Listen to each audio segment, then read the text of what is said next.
as we are based in Boston area, we are really blessed to live near the Daughters of St. Paul, which isn't too far away, actually.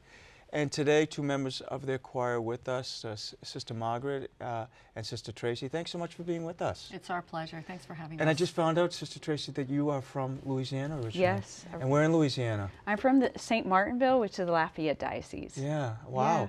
Well, see now, but you don't have that real accent. I've lived away from Louisiana for over 25 years, so, you know, I say like what, you remember Bishop Hughes? Oh, of course, I was friends with used to Bishop always Hughes. say that his accent got neutralized over the years.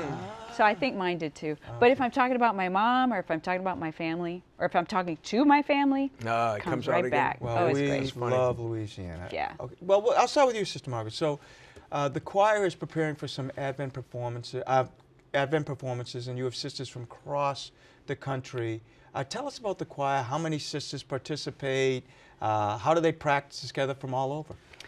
So we have 7 sisters that are singing in the choir this year. We practice in August. We get together for about a week and a half to plan the show and to really just work out what we're going to do, and the basic theme of the production. And the choir, we really feel like we're opening up the convent doors to our brothers and sisters so that they can experience the way we experience Christmas, which the center of it is Jesus, and then the rest is kind of like commentary.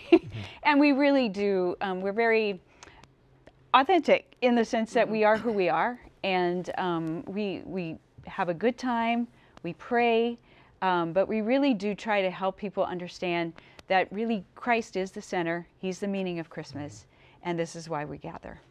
Sister Margaret, knowing all of the preparation that goes in each year to coming up with a unique concert, you've chosen Come to Bethlehem. It makes sense, but why those words? You know, we as a choir discuss the theme every time we come together to decide what the program is. And we were saying that, you know, people are struggling in this world for various reasons. We were coming out of the pandemic, and we wanted people to feel that they can come as they are. That's what Jesus wants them to do. Come as they are. Come with their hopes, with their fears, with their concerns, with their, you know, with whatever troubles they are at, wherever they find them. They don't have to be any other than where they find themselves at this time. So that's pretty much the theme of the concert this year. You know, it reminds me of out in front of St. Patrick's Church here, where I'm pastor. We have the nativity scene, and they kind of kid me because we add a different animal. We get monkeys and pigs and dogs and cats and everything. But I say they're all welcome. Come to Bethlehem. Right. Why is Right, Jay? Why is it every time you say you added a monkey, everyone says, oh wow. Everyone's got some... I don't expect to see No, me either. I saw the monkey and I said the same thing. I said, "Wow, that's a monkey." Yeah. And he said, "Oh no, it's going in the scene." Yeah, I said, "Okay." Well, Why not? Okay. So music, I love music. I actually like to play music a lot. I'm not great at it, but I like it.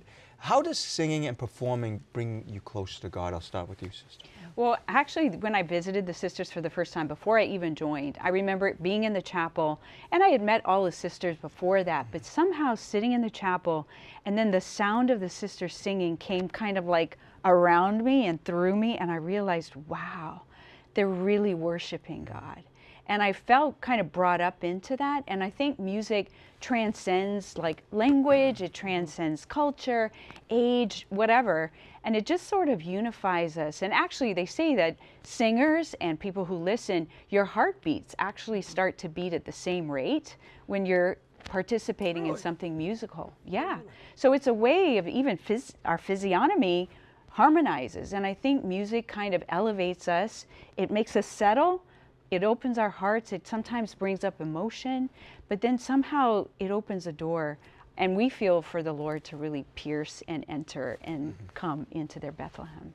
Now you have some concerts coming up this weekend in the Boston area, and then in New Orleans. Yes, Can you tell us about that. How can people be a part of it? Okay, so tomorrow at Natick High School we have a concert, and then the following at 7 p.m. And then the following day on Sunday the concert is at 3 p.m. And you can get tickets at pauline.org/concert. concert. That's right. It says, You sound like me when I'm trying to send one it of says those. choir, but It says choir on the concert screen, slash concert. Yeah, Yeah. is the Yeah, supposed to be slash slash concert. concert. Think Yes. concert. Right, right. Concert. And then we have a concert on December 18th in New Orleans. Right. Yes. I wonder whose idea that was. I don't know. Let's think. Who could it be? Yeah, I don't know. You go. It's a whole homecoming. Yeah. A little bit. I have family. My mom and dad are going to be there, God willing, and some cousins. So they're going to be hooting and hollering in the upper. You say, what are y'all doing here? Yeah, we have a good time. Now, We really after we finish the show, though, you guys are doing some more stuff. You're going to be doing a little special here, some stuff for Catholic TV, right? Right. What are we Thank you. doing? Right. Right, we're singing a couple songs. do. Doing Yeah. a couple. Can you tell us what the songs A few are? tunes. Sister Tim, you have to do it because I don't remember. Okay, it's I White. just show up and sing. Okay, White Christmas and O Come All You Faithful. Okay, well, you know what? Thank you so much. I had to thank both you and the daughters because we have such a long Yes. relationship going back so many years. I remember when I first started, which was like 40 years ago, seeing the daughters of St. Paul. So Yes. it goes back so long. So thank you for all you do for us. And thank you. Thank you for welcoming us. It's really Oh, you're always Support, welcome. the support, the prayers, we're all united in this work of evangelization. Absolutely. Thank you. Amen to that.